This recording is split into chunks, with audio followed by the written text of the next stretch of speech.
Flush it down the toilet, 'cause I don't like you. My face looks like a glazed donut. Welcome to the Glazed Donut. We're continuing here with part 2 of my collection of remasters I've been gathering here through my birthday month. I mean, the birthday month is gone and all that, but I talked last time about how I get real nostalgic around my birthday time of year, and so this year I went on this shopping spree. I bought, I think, like 12 remasters. I bought just albums that I love. I mean, some of my favorite albums. That was the goal. Feeling real nostalgic, I just went through and just was thinking about all kinds of the albums that I love so much, and I've tried to find remasters of them. So that's where we are here. Of course, brought to you by Heavies. I can't say this enough. The greatest headphones I've ever owned. The greatest headphones on earth, dude. If you're on the fence about getting these or thinking about getting these, get them. Since my birthday weekend, I spent a lot of time in these this past week. Since my birthday weekend, I've been traveling through like a valley of stupidity that I don't think I've ever seen before. So it's been kind of a new experience. And the noise cancellation on here is called Hell Blocker. So it's been Hell Blocker on most of the week, listening to this stuff. Wish I had a Hell Blocker I could turn on every day going out into the world. That would be so awesome. But anyway, so little Iron Maiden Trooper for you. I said last time I would start with this one, Steely Dan, Asia. Now, I don't have anything to compare this to because the only version I've had of this is on vinyl. That's all. I've only heard this on vinyl. And this is a remaster. I got this for like $7. It's 1999. Now, according to what I was reading, man, this is a critically acclaimed remaster. Like, they completely nailed it. Which says a lot because all those same people say that this is pretty much a perfect album, like in all categories, like production, the songs, the musicians, everything. Like people call this a perfect album, and to have the remaster critically acclaimed, to say they nailed it, what was already a perfect album is pretty amazing. So I didn't think I could go wrong with this, and I was right. It's just if somebody wanted, I couldn't argue. If somebody said, hey man, that's a perfect album, I would have to say, yeah, you're right. And the thing about the Heavies, the soundstage in the Heavies is so wide, it's huge. And so when you get an album that's mixed, spaced out and panned out really nicely, it's so huge in those headphones, and this is one of those albums, man. Everything is just, it's amazing. So yes, perfect album. The remaster, thumbs up, 100%. I recommend picking this up for sure, dude. Okay, next, speaking of vinyl earlier, The Rise and Fall of Ziggy Stardust and the Spiders from Mars, David Bowie. This is the 2012 remaster, which it's been remastered a bunch, man, but this was the one that most people said was the one that sounds the best. But the vinyl, this is my favorite David Bowie album, like by far, always has been, always will be. And it's not only my favorite David Bowie album, but it's my favorite vinyl record of all time, of any vinyl I've ever owned, man. Something magical about the vinyl of this, because when you put it on, it just sounds completely different, a totally different album. Like if there was ever an album that makes you feel like you're sitting in a living room with a band playing all around you, that vinyl just sounds like that. And I have another CD of this. I think it's the original. I'm not sure. I don't think it's another remaster. I think it's the original disc. CD doesn't sound anything like the vinyl. And so with this, and with the heavies being you know, as spacious as they are, I thought maybe, you know, maybe this will be something different. And it's, you know, the remaster is killer. I mean, it sounds amazing. I don't know if it's like exactly the same as the vinyl, but it does have more of that feeling because it's so spacious in those headphones. So it does, you know, it does spread out a little more than the other one. So I would definitely say the 2012 remaster. It's definitely better than the original, for sure. I would say this is another perfect album. I mean, every single song on here. I mean, it's hard to argue that, right? I mean, how can this not be a perfect album? But 2012 remaster, Ziggy Stardust for sure. Okay, and this is one I just got. This is one of the last ones I finally got in this week. Here we go. Meatloaf, Bad Outta Hell.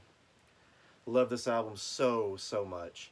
And I have to talk about this. I don't know exactly what year this is. 2001? I'm not sure, man. There's not a whole lot of remastered of this. I think this might be the only one. I'm not sure. But I've always loved this album so much. And then I saw the episode of Classic Albums about this. And, you know, they had Todd Rundgren on for, you know, the whole thing because he, you know, played guitar on this and pretty much just produced it, you know, the whole thing. He was responsible for this. It was so disheartening to listen to him talk about this because he just kind of laughed about it, and he thinks that, you know, he thought it was a joke, like it was just a bunch of Jim Steinman show tunes. And he just I mean, they would talk about, you know, oh, you want my guitar to sound like a motorcycle? And he was laughing about it, going, okay, man, if that's what you want. Like, he was just downplaying the whole thing like it was just some sort of clown show. And it was, I mean, hearing the show tunes thing, man, just that just tainted my whole view of it. I mean, because if you listen to it with, you know, that in mind and think about it as show tunes, I mean, it definitely does have the show tune vibe to it, the Broadway show. I mean, it's Jim Steinman. Okay, I get it. All right. Okay. But I never thought of it that way, not ever. All the way up until that point of seeing that show, I always thought about this as just a kick-ass rock and roll, you know, almost progressive epic album, you know, because it's bookended by 9-minute epics, you know, and it's got the cool, you've got a couple of cool ballads, and, you know, got the, on a hot summer night, would you offer your throat to the wolf with the red roses? I mean, I love that shit, dude. This is killer. But now, I will forever have show tunes and Broadway in the back of my mind every time I hear this, but thanks a lot, Todd, but you're not going to ruin this for me, dude. This is a classic album, and it's, okay, if it's Jim Steinman fucking show tunes, then you know what, Jim? You wrote a kick-ass rock and roll album. I don't care what anybody says. I love this album. But the remaster, I'll have to say, I've only listened to it one time through, but I don't know, man. I wasn't really, like, nothing really stood out as, you know, amazing about the remaster. I mean, I think I might like the original better. There was nothing really, I haven't listened to them to compare, but it didn't seem like there was anything special about this at all. I don't know. I think I might prefer the original, but at any rate, Meatloaf, Bad Outta Hell, man. Killer record. Okay, next. This one might seem a little out of place. This is Bruce Hornsby and the Range, The Way It Is. 86, I mean, this is classic 80s. There was something about this album. I had this cassette back then, in the height of my metal time, you know. This album just kind of resonated with me. I don't know why, but listening to it now, it's killer, dude. I mean, this is a perfect 80s album. Perfect, dude. Every single song on here, every single one of them, could be a theme song to an 80s movie, without a doubt. I mean, it's got 80s production, and like, there's not really a remaster. The story I read about this is like they've remastered some of the hits and all that for like greatest hits compilations and things like that. But the story with this apparently is this album came out in '86 and it got so big so fast that they went immediately back in like after a few months and just remastered it and then put it out with this new cover. So it's basically an '80s remaster. But whatever, I wasn't really concerned with that. I just wanted to get this because I mean I've only had this on cassette and I don't even where that would be anymore. But I just being nostalgic, I got this and man, it's a great album, man. I mean I'm not like a Bruce Hornsby. I haven't followed his career or anything like that, but I just know that this album, I mean, if you want the '80s in a bottle, this is it right here. And it's great, and the sound's really good, man. I mean, to know this is a full-on '86 remastered production. Sounds killer. I mean, it holds up. It stands out like anything else that I've listened to, man. It's really full. It doesn't have the super cheesy '80s drum sound. It's not a super fat drum sound, but it doesn't have that standard '80s feel to the drums. And there's a lot of kick-ass musicians on here. So if you haven't heard this album, I mean, I know you've heard like The Way It Is and Mandolin Rain, maybe another one or two on here. And Huey Lewis, I didn't know this. Huey Lewis produced a bunch of these songs, and you can definitely tell without looking what songs Huey Lewis produced, man. It's very obvious. Killer album though, man. If you haven't heard this and you want an '80s vibe, check this out, man. And it sounds good. It really does. Whew. Okay, well, before we move on here, I have two headliners for tonight, two main events, because I love them both equally. This is like on the basis of how the remaster sounds. They're both, I couldn't pick one that sounded better than the other. But before that, like last time, I had an honorable mention. And this is an honorable mention of one that I've had. Journey Infinity. And this is I think this is a 90s one. Yeah, 96. This is a 96 remaster of Infinity. And man, dude, this is Journey's best album. And for me, there's no argument. And your opinion is irrelevant here. This is the greatest Journey album, the greatest lineup, the greatest songs. I mean, not only that, it's the debut of one of the greatest and most incredible songbirds that has ever hit the stage in Steve Perry. And the talk about this remaster was that it nailed it pretty much. It has the boosts all in the right places. I mean, the purist, I read, like the purist people just didn't like because it kind of took the edge off a few things, I guess. I didn't notice that at all, man. I've never noticed that. I've got both. I've got this and I've got the original and the vinyl. And don't worry, I've got every Journey album. I've got the whole catalog. I got most of it all on vinyl too. So, I've followed Journey their whole entire career, and this is the best Journey album. Not to mention some of Neil's best guitar work. I mean, by far. I mean, those days with the Les Paul and that Marshall, real light distortion, that real kick-ass Les Paul Marshall tone, his playing is superb on this. Some of my favorite Neil Schon freaking leads, my favorite Journey songs. Perfect album. Like, you can't tell me this is not a perfect album, because this is a perfect album. And the best Journey album ever recorded. So anyway, I wanted to bring that up because I listened to that a couple times this week, because I was addicted to this album for a long time back in the day. And man, it still works for me now. So Journey Infinity. Get the 96 remaster if you're into that album, dude, because it sounds incredible. Okay. So, our two headliners tonight are two totally different albums here. We have Paul McCartney and Wings, Venus and Mars, and Iron Maiden Killers. Um, I'm just gonna talk about Iron Maiden first because this man. Okay, talk about wearing out a vinyl. I wore this vinyl completely out, man.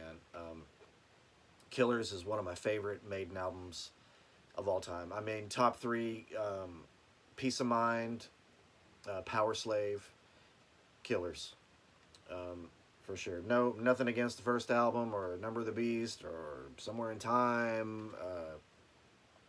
Seventh Son now. Seventh Son, I never really liked that album. I definitely didn't like it when it came out. I mean, I've come back around on it. But when that came out, I think that was about the point that I kind of veered away from Iron Maiden for a while. I didn't follow them very closely after that. I came back to all of it. I mean, I've got all of it, and I appreciate all of it for what it is. But that was my point of, kind of forgetting Iron Maiden for a while. But let me talk about how this sounds, dude. Oh my goodness gracious. 2015. I guess that was when they remastered like the first 8 or 9 Maiden albums. 2015 remaster is incredible, dude. It's perfect, man. It's like bassier, if you can believe that. It's bassier and it's fuller, and it's definitely more spread out. Now that might be the heavies, but it definitely sounds more, spread. And the sound is incredible, start to finish. I mean, it's perfect, dude. It sounds great. It makes me want to get Peace of Mind and Power Slave, probably the first album too, because the Paul Di'Anno stuff is just killer. I mean, the first album, they're probably pretty much like a double album anyway, those two. But Killers was always the one that I just loved, man, when it comes to those Paul Di'Anno records, those two. Killers, man. And if you can pick this up, I recommend it because it sounds great, dude. I mean, how can you make it sound that much better? I don't know, but it works, dude. Whatever they did, just top notch, dude. A plus plus plus. And for the other here, Venus and Mars, Paul McCartney and Wings, man, my favorite. Paul McCartney and Wings. And it took me, I didn't really have this album for the longest time. I always had the Wings Over America, which is pretty much just this, live. But I never really had this album until I started gathering all the vinyl, going to record shows through the years. And I got most of the Wings on vinyl. And that's how I really got into this album. And this is one of those super high quality CDs. It's like full packaging. It's like a total replica, with posters and the whole thing, dude. And the vinyl, not the vinyl, the disc is in like a little sleeve and everything like that. So it's one of those replicated, things. I got it pretty cheap actually, man. And it's like a 2012 remaster, I think is what it is, on the super high quality CD where they use, I don't know, like special materials to make the CD even more kick-ass. But I will say, whatever they did on this, man, is freaking just amazing, man. It's so loud and so clear. And I actually heard things on here I'd never heard before. And I'm not sure, because I'm kind of questioning how well I know this album. I'm like, was that on there all the time? Or did I just never hear that? It was crazy, man. This was God almighty, what a great album, dude. I love it even more now. God, the heavies will do that to you, man. The heavies will make you love stuff that you thought you knew backwards and forwards. It'll make you love it all over again, and it'll make it sound completely different and new. So, Venus and Mars, Paul McCartney and Wings, 2012 remaster. I got this on Amazon, man. So if you can get this Japanese, this super high quality CD package, man, pick that up if you want a really kick-ass version of this album, man. It just brings it to life, man. So, there you go. That's our second edition here of the Glazed Donut remaster talk. I'm gonna probably pick up a few more after this experience, man. I'm gonna go back and listen to a lot of these again. I'm gonna get the Bat Out of Hell original out and see what the deal is with that. I'm not sure, something's amiss with that. I didn't like it, or didn't stand out to me. So until next time, thanks for hanging out, and we'll talk about, I don't know, we'll see. We'll see what's on my mind. All right, peace out. My face looks like a glazed donut.